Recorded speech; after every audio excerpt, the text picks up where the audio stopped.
Look, memory can change the shape of a room, it can change the color of a car. And memories can be distorted. They're just an interpretation, they're not a record. And they're irrelevant if you have the facts. Someone wants me. Someone roaming the streets wants me. Your car's uglier than I am. That didn't come out right. It's the Al Travis Show, and we've got none other than Shannon Watson in with us. She is, of course, with the organization Majority in the Middle, and the other one is What We Can Do Weeks.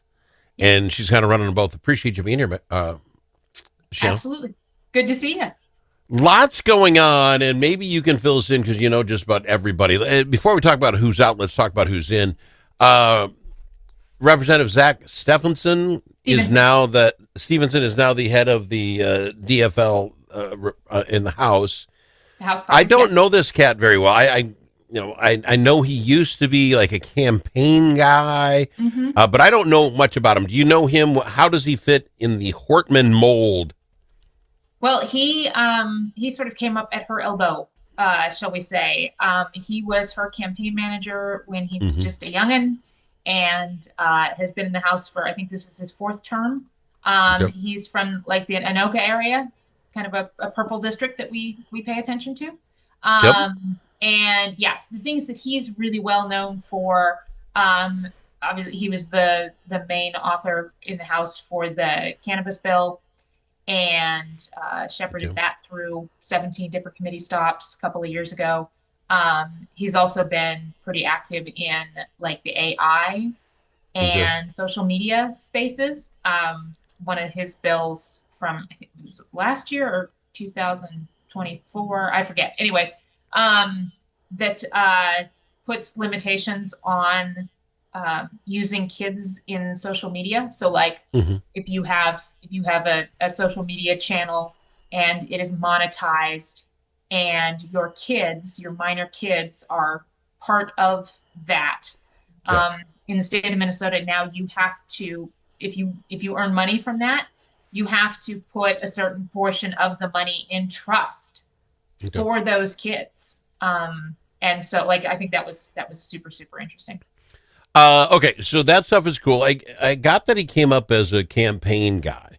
And I see a lot of times these can't. Yeah, yeah. You see them, they get in there, they get the person in, and they get that hankering, and then you get in. So 4 times in, so he doesn't know what he's doing. He's put those bills in, you pass. But do you know him on a personal level? What I mean by this, and again, the Hortman's not trying to speak ill, she was a staunch Democrat, but Republicans got along with her. You know what I'm saying? Damon said, we talked all the time about kids or whatever. And I'm not saying he has to be like that, but is he that kind of guy? Is he going to be more, I'm in charge now, let's move over? And I don't know anything about him, so I'm asking you. I do think anybody who steps into this role, and this was true yesterday before they voted, whoever has this role has their work cut out for them. And just because, like, she was so effective and had so many relationships and, so freaking smart, that anybody who steps into this role was going to have a hard time.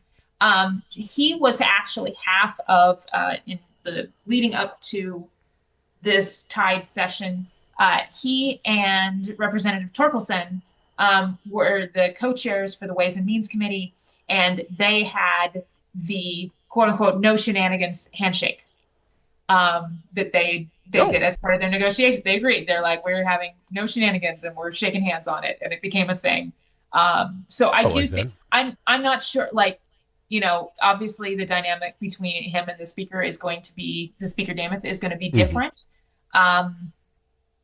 Mainly because, Melissa and Lisa put so much time into that relationship, developing that relationship. And, like, I doubt Zach Stevenson and the speaker are going to be texting each other to make sure they're not accidentally twinning their wardrobes.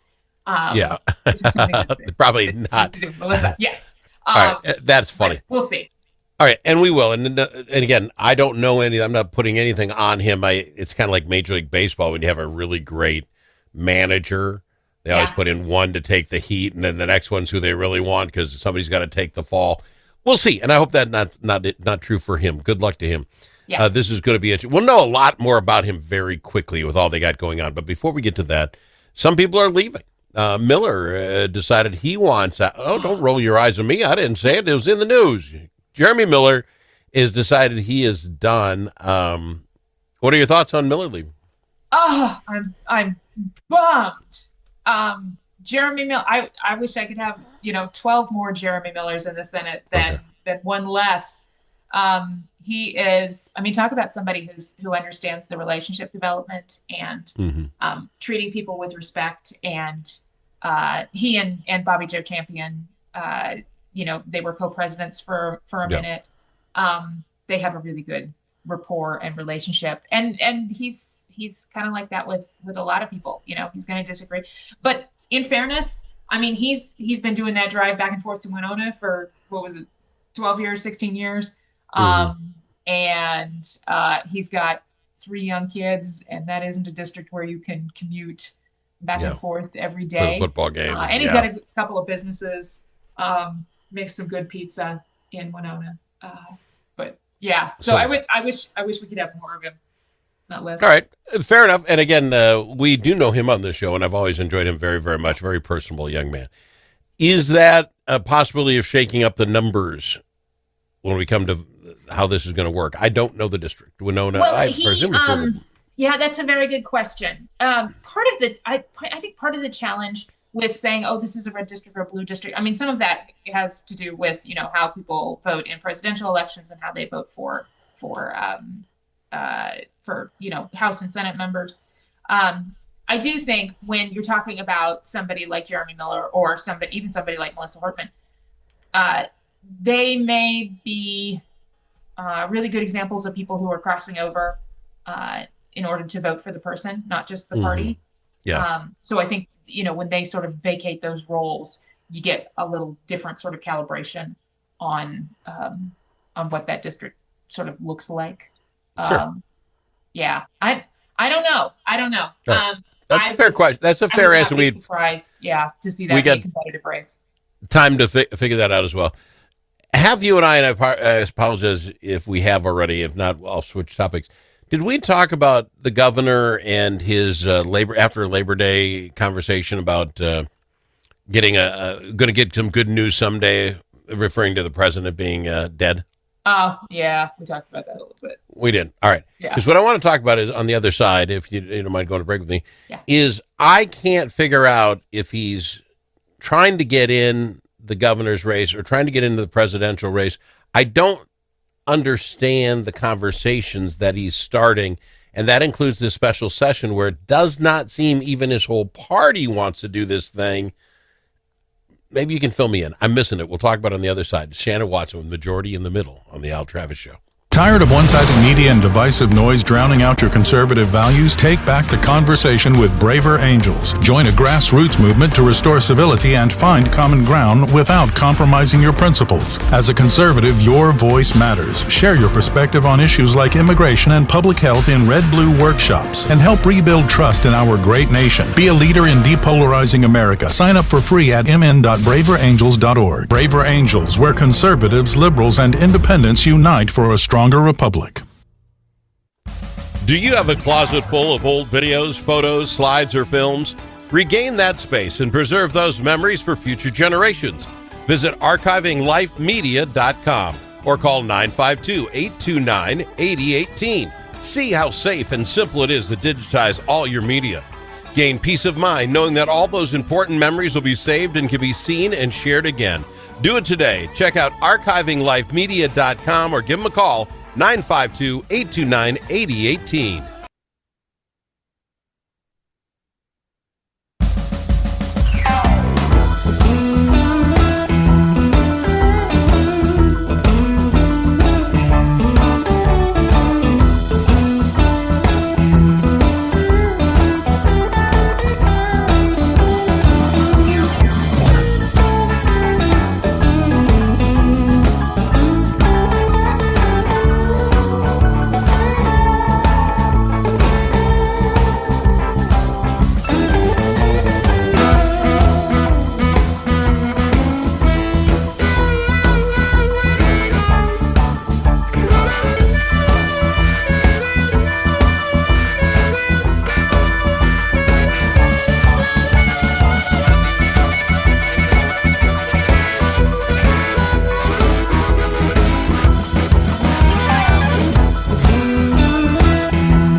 It's nice to know a guy that knows a guy. Al Travis. Want to know what's going on at the Capitol? You talk to Shannon Watson with Majority in the Middle. Shannon, it's not a misleading question. I'm really flummoxing from what I read. Maybe the governor is as well.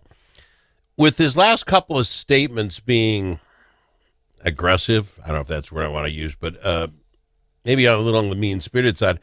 This guy's going for the presidency. But then he's going to call a special session, or at least says he's going to call a special session. And obviously, Republicans are not going to change their stance on things. The numbers are so eerily weird that I don't know how they work. And then I read that Senator Ron Latz and Marty both came out, they're on his side, said, we'd rather get some work groups together where we can start talking some of these problems out and get this thing moving. It makes me sound like I'm anti-governor. Common sense I was very happy that they came out, but that's on his side. Right. So what's with a special session that it's 67, 66 currently in the House, and they're too shy in the Senate, no matter who gets it, to pass anything. So how does he even expect anything by? Well, maybe I'm missing something. Yeah, that's a good question. I haven't necessarily talked to the governor, so I don't know exactly what he's thinking. No, yeah. That being said, I think when you're in the position that the governor is in, and media reports, your every word that you say out loud, I think it can be easy for stuff like a special session to take on a life of its own, even, and sort of get out of control before he even, hey, we need to do something, turned into, yep, I'm going to call a special session, which, okay. That saying, if you're a hammer, everything looks like a nail, or whatever the thing is, you're right. Lawmakers and the governor, the things that they can do, the things that they have the power to do is create laws in Minnesota. And so obviously that's, everybody's walking around what can we do about this? That is their thing. I do think that there is a little, and I don't want to diminish anybody's fear or anybody's, justified anger or, grief. Yep. I think the sort of knee jerk, okay, we have to do something. I think Latz and Marty are being much more pragmatic about, let's have some conversations, because they've done the math and they know that, not everything's going to be able to get in through their own caucus as well. Well, let me interrupt you, because that's kind of, I guess, the feeling I get with your organization. This is what I mean by that. Yes, he's the governor. Yes, things kind of take a life of their own, and all of a sudden we're in the. I get all of that. But much like Latz and Marty, the governor's a smart guy, got guys around him. I would have said, Governor, I get it, you want to do it, maybe you want to do it, and we could start the process, but are we not hurting those same people? You just said, I don't want to diminish your feelings. You have one of these, we have the conversation, and didn't have the votes. I don't know that makes those people feel better. It's like, really? You know what I'm saying? I don't know that you set expectations when you do that, and you're going to crush them knowing the numbers aren't there. That's why. Some of this may not be necessarily about getting something passed. Some of it may be about getting people on the record, taking a vote that they're for this or not. 2 years ago, they passed all this stuff, even that gun triggery thing that came out of them. I mean, we know where everybody said. If you don't yet, you aren't paying a whole lot. Maybe there's some new legislator I don't know about, but I think we know who they are.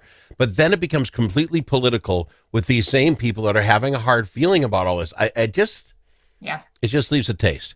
I'm not, I thank Latz and Marty for coming out and said, I like the work group idea. I like the idea that Dameth, when she asked, she had 4 or 5 things on her little list of things we could talk about. Okay, at least you got a list.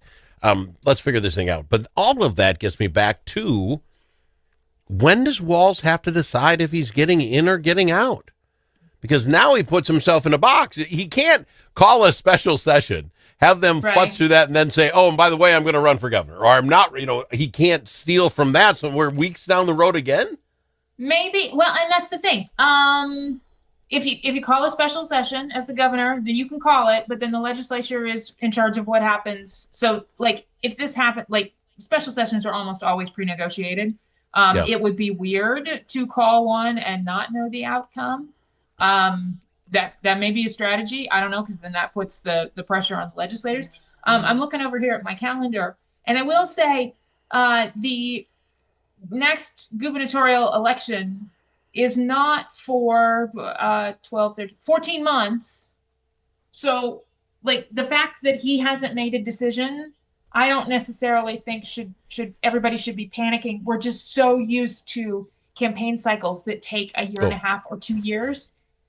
I am very much in favor of shorter campaign cycles because I think it keeps us out of our constant sort of competition mode. Completely 100% agree with you if everybody did this. The problem being with that is if he says I'm in, okay, the rest can backfill things that they're looking for. If he says I'm out, then you got to front fill. And some of these others might have wanted to spend some time at the state fair meeting and greeting or doing. We've missed some opportunities. But that's for the others. I mean, yeah. So that's not on him, but I'm just sitting there thinking at some point, because now we've pushed it off and it's not his fault. At the end of the session, session went into long. Right. So long comes the session. Then the Hortmans and Hoffmans are shot. Okay, can't do it then. Then the naked guy in the Senate, okay, we got to wait till that's the top news. And then the shooting at the church. I mean, I get it, but now you're going to say, I need a special session. They're thinking at least not till next month because they've got one more election coming in to make it 67 in the House. Okay, Now you're another month down, and you don't know how the special session's going to go, and are you going to rob all the thunder out of that and say, if he got out, what do they call it, lame duck? You guys are in special session. I'm a lame duck now. I'm getting out. That's not going to happen. No matter what. It's going to be news either way. Yeah, absolutely. So anyway, all that going on, you have some things going on I want to talk about. You do this thing called What Can We Do Weeks. What We Can Do Weeks, yes. And you also have your big How'd the Session Go thing. Give us a minute's State of worth of that. Bipartisanship Report. It's going to be released next week, and we are doing kind of a press tour. Instead of one Capitol press conference, we're going to go to some different communities around the state and host those conversations there. So we'll be in Mankato and St. Cloud next week, and then Rochester and the week after, and then aiming for Duluth and Moorhead as well sometime before the end of the month. But those aren't quite set yet. But while we are in there, we are also going to be hosting opportunities for community leaders, community members, elected officials at all different levels to sign the Civic Pledge for a Stronger Minnesota, which is that pledge that commits people to working together and denouncing political violence. So. I love that. I love the pledge. I'm going to be honest, because we always are. Yeah. These politicians that are signing that, sign it, take a picture with Shannon, and don't put it on your media. The 3 or 4 that I've seen so far, the trolls come out like nobody's business. It's just, okay, now the person's actually pledging not to play in this game anymore, and you're ripping them for that. At some point, it's like, oh my God. Sorry. Social media is ugly, and it does take some, I'm trying to think of a word I can say on the radio. Moxie? It does take some bravery, some guts to stand up and say you're going to do that, because it is a big deal. But like Senator Nelson in Rochester said, she's very much usually against pledges. But this one, it's a different time. It's a different, good. It's a different language, and everybody can agree on it. So she put her name down, and I appreciate that. Lots of people. We're out of time. I really do appreciate you being on, Shannon. Always a pleasure. Good to see you, Shannon. Shannon Watson, majoritymiddle.org.